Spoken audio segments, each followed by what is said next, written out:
Мэдээлэлээс дуулгасан Бат холбоодоо баярлалаа. Өглөөний мэдээ зочны цагаар үргэлжилж байна. За энэ удаад бид олон улсын боловсролын байгууллага Toastmasters International байгууллагын тухай ярилцахаар зочноо урьсан байгаа. Тодорхойлоод хэлэх юм бол Toastmasters Mongolia төрийн бас байгууллагын тэргуун англи хэлний академийн захирал Ган Чимэгтэй ярилцахаар студид орж ирсэн байгаа. Танд өглөөний мэнд хүргэе. За, гэгээ өглөөний мэнд бүгд нь.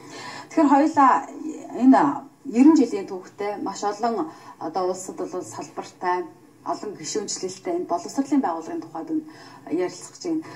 Та саяхан нэг энэ байгууллагын бас том шагналыг хүртсэн байсан Distinguished Toastmasters гэж энэ цол ямар учиртай цол юм бэ гэдгийг та бас хэлээч. Тэгэхээр Toastmasters International гэдэг байгууллага нь болохоор 1924 онд Америк нэгдсэн улсад байгуулагдсан. Үндсэн гол зорилго нь болохоор гишүүдийнхээ харилцааны болон манлайлалын чадварыг сайжруулах юм хувь хүний хөгжил хандсан ийм байгууллага юм.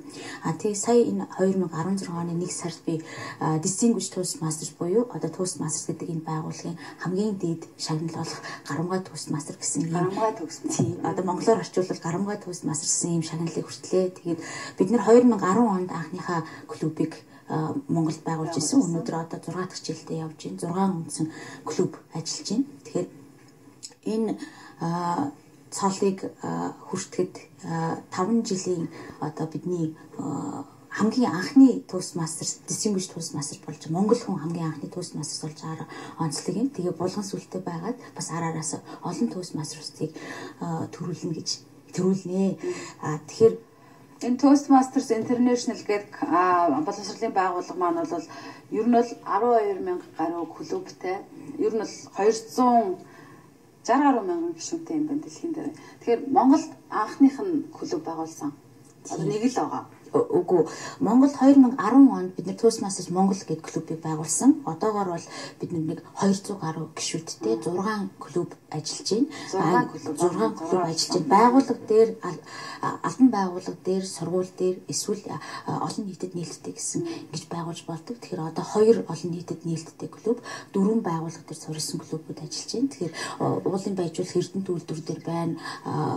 Tiger MCS Tiger үйлдвэр дээр байна. Wagner Ras үйлдвэр дээр байна. Англи хэлний академи дээр байна гэдэг ингээд өргөжөөд яхан цаашдаа улам байгууллага болгон дээр өргөжиж байгууллагууд бол хувь хүний харилцааны чадварыг сайжруулах, манлайлалын чадварыг дэвшлүүлэхэд өгнө их хэрэгтэй. Яг нөгөө learning by doing буюу хийнгээ суралцдаг тийм арга барилаар тэнд ямар нэгэн тусгайлан сурагч багш гардаг юм уу эсвэл би биендээ заадаг хүн өөрөө хичээгээд 7 хоног болгоно нэг удаа хуралдаа тусгай 90 гаруй жилийн туршлагатай 90 гаруй жилийн боловсрогдсон хөтөлбөрийн дагуу өөрснөө хурлаа англи хэл дээр зохион байгуулдаг. Тэгэхээр зөвхөн харилцааны чадвар гэдэг бидний хувьд бас нөгөө англи хэл гэдэг бас аюул чухал байгаа шүү дээ. Англи хэлээр ярьдаг орчин байхгүй байгаа шүү дээ. Хичнээн сураад байдаг 10 гаруй жил 20 гаруй жил сураад байдаг. Гэхдээ өөрийгөө илэрхийлж бүрэн дүрэн илэрхийлж ярьж байгаа. Тэг чи яагаад ярихгүй байгаагаас болж байгаа юм. Тэгэхээр ярьж практис хийдэг, бие биендээ үнэлгээд үнэлт үүрдэг сайхан эерэг орчинд бие бинийгээ дэмжсэн тийм уралсгалтай байдаг. Таны хувьд бол англи хэлийг хизээнээс сурсан бэ? Ер нь энэ 10 оноос хойш яг дандаа хүмүүсийг нэгтгэхэд явсан юм байна. Энэ хүмүүс бүгд англи хэлтэй хүмүүс байгаа юу? Эсвэл ер нь ингээд англи хэлний мэдлэг бас багтааж гисэн энэ клубт хамрагдаад ингээд ур чадвараа дэвшүүлээд хамт суралцаад явах боломжтой юм уу? Миний хувьд болохоор би өөрөө 97 онд Хүмүүлийн ухааны сургуулийг төгсөж багшаар үлдсэн. Одоо 18 9 жил англи хэл зааж байна. Тэгээд манай Toastmasters клубд болохоор англи хэлний янз бүрийн төвшингийн хүмүүс орж ирж байна тийм ээ. Англи хэлний мэдлэгийн төвшин янз бүрийн хүмүүс орж ирж байна. Одоо эхнээсээ аваад явж исэн хүмүүс маань харахад баг анхан шатныг их мэдлэгтэй байсан хүмүүс өнөөдөр чөлөөтэй өөрснийгөө хаажсан гадагшаа яваад өөрснийгөө илэрхийлээд аваа явчих чаддаг тийм хэмжээнд хүрч байна. Тэгэхээр өөрөө мэрийгээд хичээгээд дадлагаа сайн хийгээд байх юм бол ер нь болохгүй зүйл бол баахгүй. Ялангуяа энэ дадлаг хийхийн боломжийг нээж өгч байгаа тийм ганцэр гэсэн үг байна. Энэ Distinguished Toastmaster гэдэг цол маань Монголоос бол таан удаа хүртлээ. Ер нь хичнээн байдаг. За ийм цолтой хүмүүс. Toastmasters олон улсын байгууллага маань өөрөө дэлхийн 135 орнд тий 300 гаруй мянган гишүүнтэй. Тэгэхээр маш олон distinguished toastmaster төрж гарсан байж таарах юм. Зүгээр яг төд гэж бол хараахан мэдэхгүй байна. Ямар ч үсэн Монголоос хамгийн анхны Монгол distinguished toastmaster. Тэгээ араас нь манайхан бас бэлтгэхдээ одоо авах хэрэгтэй. Энэ авахын тулд бас хэд үе шатуудыг дамждаг. Өөрөөр хэлбэл хоёр жимээр явдаг гэсэн байна тийм ээ. Тэгэхээр боловсролын байгууллага учраас бас нөгөө ахиц дэвшлийн хэр сайн байна вэ гэдгийг хүмүүсээ гişүүдээ одоо урамшуулахын тулд ийм тусгай ийм тогтолцоотой байдаг. Тэгэхээр хоёр жимээр явдаг гэдэг нэг нь манлайлалын чадвараа хэр сайн хөгжүүлж байна. Нөгөөх нь харилцааны чадвараа хэр сайн хөгжүүлж байна гэдэг үгнээс ингээд шат дараалан явдаг. Тэгэхээр жишээ нь Америкт манай одоо үндсэн өдөр тутмын цаанаас шинэ гишүүн болгонд хоёр юм гарын авлага ирүүлдэг. Тэр гарын авлага нь болохоор нэг нь чадварлаг харилцагчийн гарын авлага, нөгөөд нь чадварлаг манлайлагчийн гэдэг дотроо аль аль нь 10 төсөлтэй байдаг. Жишээ нь чадварлаг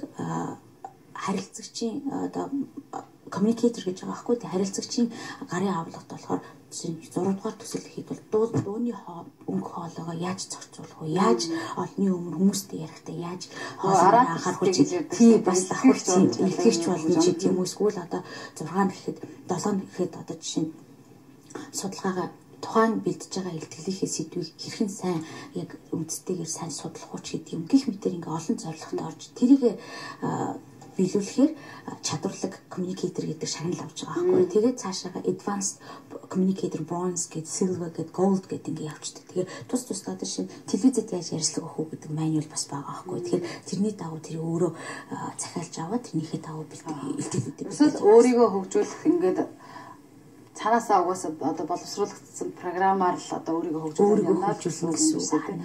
Одоо тэгэхээр яг танай клубд илсээд за тэр олон улсын тэр програмаар өөрийгөө хөгжүүлэх гэдэг одоо хүсэл төрөх юм бол тэр хүмүүс юу хийх ёстой эхлээд.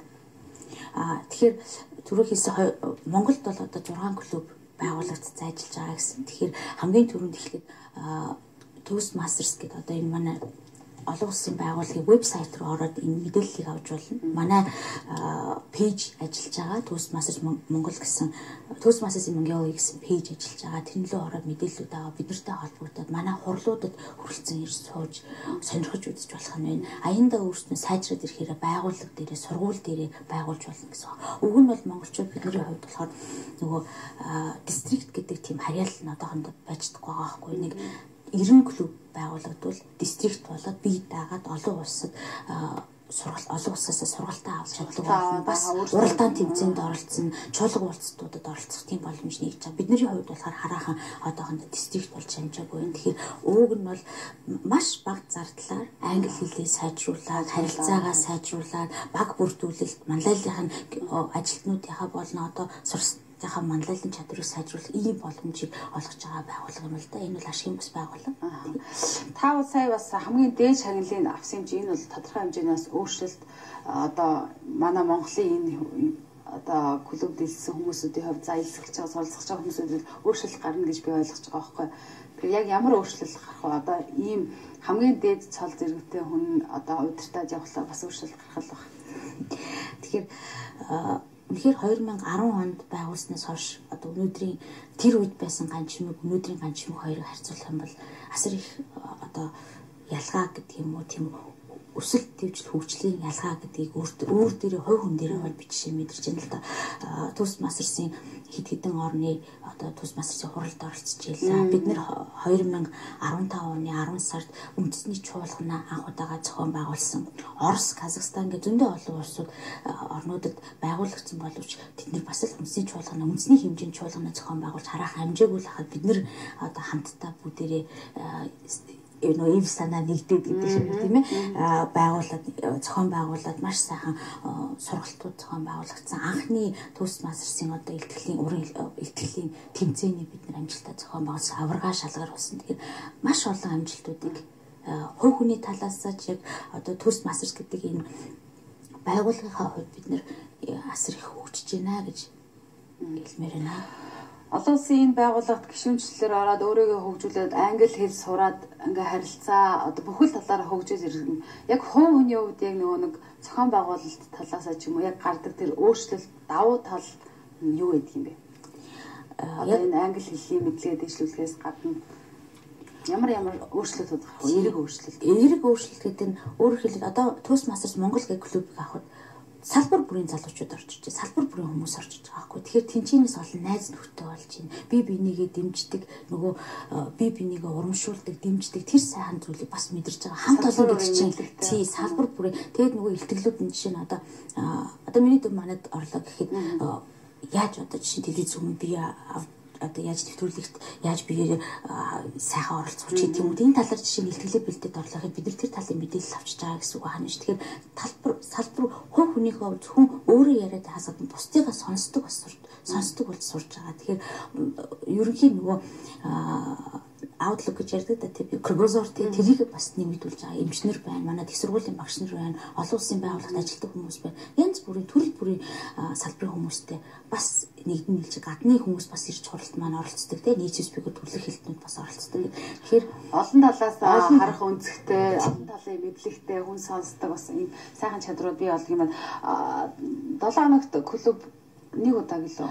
Тий, 7 хоногт нэг удаа явагдаж байна. Бид нар ер нь зарим одоо жишээ нь Малайзийн Toastmasters-ийн клубүүдийг бодох юм бол жишээ нь цартаа нэг удаа уулздаг байгаа байхгүй. Бидний хувьд болохоор нөгөө бас нэг сумаар хоёр туулаа буудна гэж ярьдагтай адилхан нөгөө 7 хоногт ядаж 7 хоногт нэг удаа уулзаад ивэл нөгөө хэл маань мартахгүй. Англи хэлнийх нь тогтмол чих онгой чих онгой өөрснөө дадлгаж нэдэг утгаараа бид 7 хоног болгоо явуулж байгаа юм. За баярлалаа. Хоёулынх нь ярилцах цагийн түрээд өндөрлөж байна. Өглөөний зочноор оролцсон танд баярлалаа. Ажлын амжилт хүсье. За баярлалаа. Энэ Toastmasters гээд сэтгүүл маань сар болгон манай гишүүдэд ирдیں۔ Тэгээд та бүхэн бас энийг авч сонирхож үзээрэй. За баярлалаа танд. За Монголын мэдээ сувгийн өглөөний мэдээ зочны цагаар танд хүрлээ. Үргэлжлүүлээд бид